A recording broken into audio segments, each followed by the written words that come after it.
Hey folks, welcome to the Let's Get Real segment of our Fireside Chat.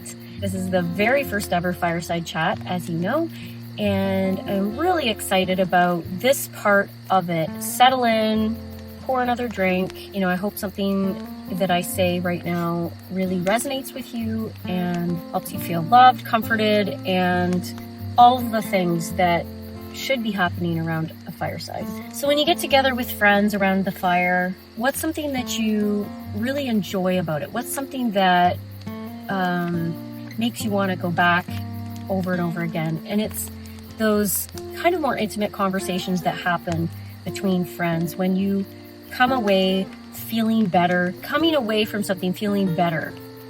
And what is that? It's the connecting with people who build you up, who lift you up, who bring you life, and you can bring life to others as well. And when we bring life to each other and we build each other up, we come away from gatherings like that a lot richer. Our life is richer. This segment is going to be dedicated to lifting you up and sending you off better than when you got here. So one of the things that I'm reading right now is this book called The Lost Art of Living, Finding Our Way Back. Now, I just happened upon this girl. She's American.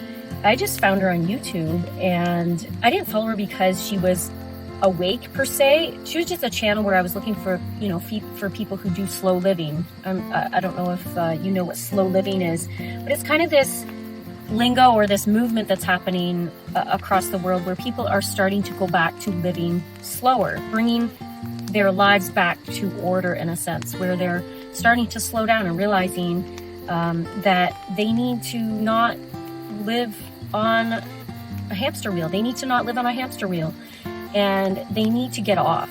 They need to retrace their steps. They need to slow down. They need to think about what is the life that they actually want. How do they want to live it? Because life is complicated and it's a rat race. And I think, I think we're done. We're done with it. And I just happened to find this girl. She happened to have this YouTube channel.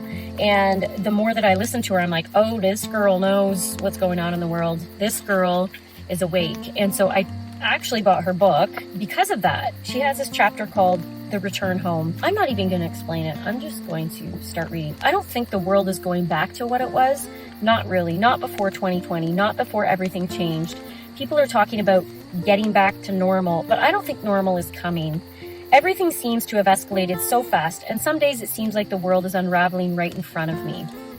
I've definitely had moments where it gets so overwhelming that the best I can muster is to numb out and avoid it.